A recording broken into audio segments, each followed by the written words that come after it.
Hello guys, welcome to the my channel crick speaks Telugu. 2026లో royal challengers Bengaluru యొక్క squad గురించి మనం తెలుసుకుందాం. వాళ్ళ స్క్వాడ్ ఎంత స్ట్రాంగ్గా ఉంది, అలాగే బౌలర్స్ ఎంతమంది ఉన్నారు, ఆక్షన్లో వాళ్ళు ఏమేమి చేశారు, ఎలాంటి బైస్ చేశారు అనేది ఒక వీడియోలో మనం తెలుసుకుందాం. లెట్స్ స్టార్ట్ అవర్ వీడియో చివరిదాకా చూడండి, చాలా చాలా ఇంట్రెస్టింగ్గా ఉంటుంది. ఎవరైతే నా ఛానల్ మొదటిసారి చూస్తున్నారో ఛానల్ సబ్స్క్రైబ్ చేయండి, అలాగే లైక్ చేయండి, షేర్ చేయండి. ఇంకా రాయల్ ఛాలెంజర్స్ బెంగళూరు అంటే మనందరూ గుర్తొచ్చేది విరాట్ కోహ్లీ చుట్టూనే అతని యొక్క స్క్వాడ్ అనేది, అంటే కోహ్లీ చుట్టూనే ఇన్నింగ్స్ అనేది బిల్డ్ అవుతుంది. అతని చుట్టూనే టీం అంతా నడుస్తుంది. అతను ఆన్ ఫీల్డ్ లో కెప్టెన్ గా కాకపోయినా ఆఫ్ ద బ్యాక్గ్రౌండ్ లో అతను కెప్టెన్సీగా ఉండి ఆ యొక్క టీం ని ఎట్లా ముందు నడిపిస్తాడని మనం అందరికీ చూస్తూ ఉంటాం. కెప్టెన్ గా రజత్ పటిదార్ ఉన్నప్పటికీ ప్రెజెన్స్ అంతా విరాట్ కోహ్లీ మీద ఉండేది టీం మొత్తం. సో విరాట్ కోహ్లీ యొక్క పర్ఫార్మెన్స్ బట్టి ఆ యొక్క టీం అనేది బ్యాలెన్స్ అనేది ఉంటుంది. అతను పర్ఫార్మెన్స్ చేస్తున్న టీం అనేది ముందుకు నడుస్తుంది. ఒకవేళ విరాట్ కోహ్లీ ఫామ్ కనుక డిప్ అవుతే మిగతా ప్లేయర్స్ అంతా కొంచెం డౌట్ గా కోహ్లీ లాంటి ప్లేయరే ఆడట్లేదు, మన టీం ఎలా ఉంటుందని చాలా మంది డౌట్ లోకి వెళ్ళిపోతారు. విరాట్ కోహ్లీ ఆడడం చాలా చాలా ఇంపార్టెంట్ ఆ యొక్క టీం కి. మరి విరాట్ కోహ్లీ ఎట్లా ఆడతాడనేది మన యొక్క సీజన్ లో తెలుసుకుందాం మరి కొన్ని రోజుల్లో. అలాగే వాళ్ళ యొక్క స్క్వాడ్ గురించి తెలుసుకుందాం. అలాగే వాళ్ళు ఎలాంటి బైస్ చేశారో ముందుగా తెలుసుకుందాం. ముందుగా వెంకటేష్ అయ్యర్ మీద వాళ్ళు 7 crores పెట్టి తీసుకున్నారు. వెంకటేష్ అయ్యర్కి లాస్ట్ సీజన్ లో అంటే మెగా ఆప్షన్ లో 21 crores దాకా కేకేఆర్ అమౌంట్ అయితే చెల్లించింది. బట్ దానికి తగ్గట్టు అతను పర్ఫార్మెన్స్ చేయాలి. అలాగే బ్యాటింగ్ పొజిషన్స్ కూడా మారుస్తూ వచ్చారు, అప్ అండ్ డౌన్ చేసుకుంటూ వచ్చారు. బట్ ఆ తర్వాత అతన్ని రిలీజ్ చేసింది, కేకేఆర్ రిలీజ్ చేస్తే అప్పుడు రాయల్ ఛాలెంజర్స్ బెంగళూరు అతని 7 crores బై చేశారు. సాలిడ్ మిడిల్ ఆర్డర్ బ్యాట్స్మెన్, అలాగే లెఫ్ట్ హ్యాండెడ్ కూడా, అవసరమైతే బౌలింగ్ కూడా వేయగలుగుతాడు. సో మంచి స్ట్రైక్ రేట్ గల ప్లేయర్ వెంకటేష్ అయ్యర్. బై అనేది చాలా చాలా ఇంట్రెస్టింగ్ ఉంటుంది. అలాగే ఇంకొక ఇంట్రెస్టింగ్ బై ఏంటంటే మంగేష్ యాదవ్ లాంటి డొమెస్టిక్ ప్లేయర్ ని ఆర్సీబీ బై చేసింది. ఎందుకంటే అతను left handed fast bowler, bowling allrounder. Domestic లో అతనికి మంచి రికార్డు ఉంది. రంజీ ట్రోఫీలో కానీ, సయ్యద్ ముస్తక్ అలీ ట్రోఫీలో కానీ, అలాగే విజయ్ హజార్ లాంటి ట్రోఫీలో కానీ మంచి రికార్డ్ అయితే ఉంది. ఎక్కువ వికెట్స్ అయితే తీశాడు. లాస్ట్ సీజన్ అయితే సయ్యద్ ముస్తక్ అలీ ట్రోఫీలో దగ్గర 30 వికెట్స్ దాకా తీశాడు. పీక్ ఫామ్ లో ఉన్నాడు. లెఫ్ట్ హ్యాండెడ్ బౌలర్, అలాగే 140-150 స్పీడ్ గా వేయగల బౌలర్ మంగేష్ యాదవ్. అలాగే జాకర్ డఫీ లాంటి వాళ్ళు, అలాగే జార్డన్ కాక్స్ లాంటి వాళ్ళు కొంతమందిని ఆర్సీబీ బై చేసింది. మరి వీళ్ళందరూ ప్లేయింగ్ లెవెల్ ఉంటారా ఉండని ఒకసారి మనం చూసుకున్నట్టయితే ఆర్సీబీ ప్లేయింగ్ లెవెల్ ఎలా ఉంటుందో ఒకసారి మనం చూద్దాం. ఓపెనర్ గా Virat Kohli and Phil Salt వీళ్ళిద్దరు ఫిక్స్ అయిపోతారు. సీజన్ మొత్తం ఆడతారని గ్యారెంటీ అయితే ఉంది నాకైతే. ఎందుకంటే ఫిల్ సాల్ట్ పవర్ ప్లే లో స్ట్రైక్ రేట్ మామూలుగా ఉండదు. 160-180 పైన స్ట్రైక్ రేట్ ఆడతాడు. ఒకసారి 200-220 దాకా స్ట్రైక్ రేట్ తో విరాట్ కోహ్లీకి సపోర్టివ్ గా ఫిల్ సాల్ట్ ఇన్నింగ్స్ అయితే ఉంటది. అలాగే ఆ విరాట్ కోహ్లీ మొత్తం స్ట్రైక్ రొటేట్ చేస్తూ ఇన్నింగ్స్ మొత్తం బిల్డ్ చేస్తూ అతని చుట్టూ ఇన్నింగ్స్ అనేది ఆడాలని చూస్తాడు. So Virat Kohli strike rate maintain చేస్తూ అలాగే ఇన్నింగ్స్ ని బిల్డ్ చేయడం విరాట్ కోహ్లీ ఒక రోల్. ఒక సీనియర్ ప్లేయర్ గా ఎప్పటి నుంచో ఆర్సీబీ ఆడుతున్నాడు. సో అతని మీద ఎక్కువ ఫోకస్ ఉంటుంది కాబట్టి అతని ఇన్నింగ్స్ చాలా చాలా ఇంపార్టెంట్. విరాట్ కోహ్లీ అలాగే ఫిల్ సాల్ట్ ఓపెనింగ్ చేస్తారు. అలాగే నెంబర్ 3 లో Devdutt Padikkal left handed batsmen. Last season RCB final దాకా వచ్చిందంటే, అలాగే ట్రోఫీ గెలిచిందంటే దేవదత్ పటికేల్ ఇన్నింగ్సే. చెన్నైలో ఒక మ్యాచ్ లో స్పిన్ అటాక్ ఉన్న టైంలో మంచి స్ట్రైక్ రేట్ తో అతను స్పిన్ బాగా ఆడతాడు దేవదత్ పటికేల్. మిడిల్ ఆర్డర్ లో left handed batsmen. So Devdutt Padikkal ఉండడం చాలా చాలా ఇంపార్టెంట్ ఆర్సీబీకి. అలాగే రజత్ పటిదార్ నెంబర్ 4 లో రజత్ పటిదార్ కెప్టెన్ గా అతను రోల్ చేయాలి. అలాగే బ్యాట్స్మెన్ గా మిడిల్ ఆర్డర్ లో స్పిన్నర్స్ ని ఎదుర్కోవాలి. స్పిన్ బాగా ఆడే ప్లేయర్ రజత్ పటిదార్ స్పిన్ బాగా ఆడతాడు. అతను ఆడినంత స్పిన్ ఆర్సీబీలో ఎవరు అంతగా ఆడడు. So Rajat Patidar middle overs spin bowling ఎట్లా అటాక్ చేయాలి, అలాగే ఇన్నింగ్స్ ఎలా బిల్డ్ చేయాలి చూడాలని ఇది చాలా చాలా ఇంట్రెస్ట్ ఉంటుంది రజత్ పటిదార్ నెంబర్ 4 లో. అలాగే నెంబర్ 5 లో వెంకటేష్ అయ్యర్ పర్ఫెక్ట్ పొజిషన్ ఏంటంటే నెంబర్ 5. ఒకవేళ వికెట్లు 2-3 వికెట్లు పవర్ ప్లే పడిపోయినట్టయితే అతను వచ్చి ఆ ఇన్నింగ్స్ ని బిల్డ్ చేస్తూ మంచి స్ట్రైక్ రేట్ రొటేట్ చేస్తూ ఇన్నింగ్స్ ని ముందుకు నడిపించే రెస్పాన్సిబిలిటీ అనేది వెంకటేష్ అయ్యర్ తీసుకోవాలి. Number 5 Venkatesh Iyer perfect position. అలాగే నెంబర్ 6 లో టిమ్ డేవిడ్ మనందరూ తెలిసిన ఆస్ట్రేలియా చెందిన ప్లేయర్.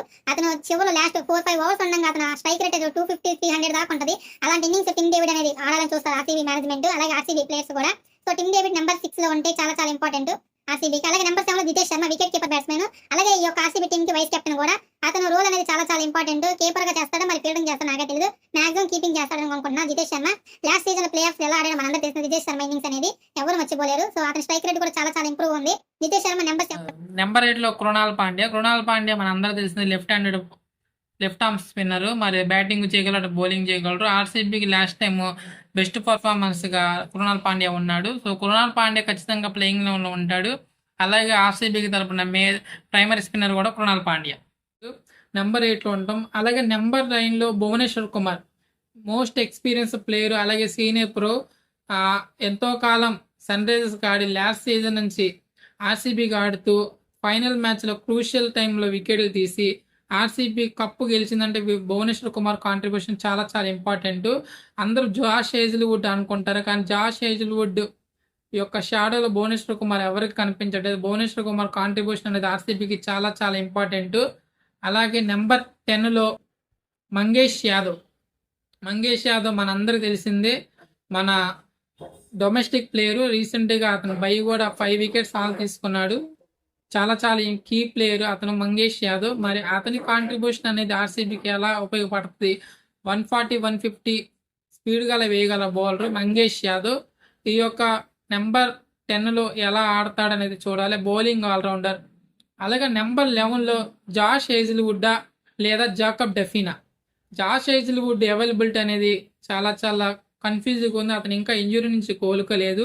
2026 టీ20 వరల్డ్ కప్ ఆస్ట్రేలియా నుంచి అతను ఇంజురీ వల్ల టోర్నమెంట్ నుంచి బయటికి వెళ్ళిపోయాడు.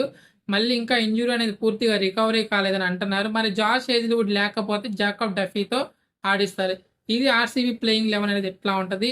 లేదా ఒకవేళ ఈ నలుగురు ఫారెన్ ప్లేయర్స్ అయ్యారు. Phil Salt, Tim David, Romario Shepherd, Jacob Duffy. లేదు మనం ఇంకా బ్యాటింగ్ స్ట్రెంత్ చేసుకోవాలనుకుంటే జాకబ్ బెథెల్ని తీసుకొచ్చి టిమ్ డేవిడ్ని పక్కన పెడతామా, లేదా జాకబ్ డెఫీ ప్లేస్ అది రొమారియో షెఫర్డ్ ప్లేస్లో జాకబ్ డెఫీ తీసుకొచ్చి రసిక్ సలాం లాంటి ఇండియన్ ప్లేస్ బౌలింగ్ వెళ్తారనేది చూడాలి. అలాగే ఇంపాక్ట్ ప్లేయర్గా సుయేష్ శర్మ లెగ్ స్పిన్నరు. మరి ఆర్సీబీకి యజ్వేంద్ర చాహల్ లాంటి రోల్ అనేది సుయేష్ శర్మ పోషిస్తాడా లేదని చూసుకోవాలి. మరి ఆర్సీబీ ఈసారి కప్పు గెలుస్తా లేదా, ఈసారి కప్ నాందే అని ఎవ్రీ సీజన్ వాళ్ళు అంటూ 18 సంవత్సరాల దాకా వాళ్ళకి ట్రోఫీ అయితే రాలా. మరి already women's team second time RCB trophy గెలిచింది వాళ్ళది. మరి మెన్స్ టీం కూడా సెకండ్ టైం ట్రోఫీ గెలిచిందా, అదే జోన్ కొనసాగిస్తుందా. డిఫెండింగ్ ఛాంపియన్ తన యొక్క మొట్టమొదటి మ్యాచ్ సన్ రైజర్స్ హైదరాబాద్తో హోమ్ గ్రౌండ్లో బెంగళూరులో మ్యాచ్ అనేది స్టార్ట్ అవబోతుంది. మొట్టమొదటి మ్యాచ్ ఓపెనింగ్ అనేది బోని. ఫస్ట్ మ్యాచ్లో వాళ్ళు బోని కొడతారా, లేదా ఎస్ఆర్హెచ్ వాళ్ళకి షాక్ ఇస్తా లేదని చూడాలి. Let's wait our. మరి చూద్దాం మరి ఆర్సీబీ ఎలాంటి ప్లాన్స్తో వస్తుంది, వాళ్ళ ట్రోఫీ ఎలా గెలుస్తారనేది ఒక మ్యాచ్ జరుగుతున్న శుద్ధి తెలుస్తుంది. అలాంటి క్రికెట్ అప్డేట్స్ కోసం నా ఛానల్ సబ్స్క్రైబ్ చేయండి. మరి all the best to RCB. మరి మీరు ఏమంటారో కామెంట్ చేయండి. Thank you, by.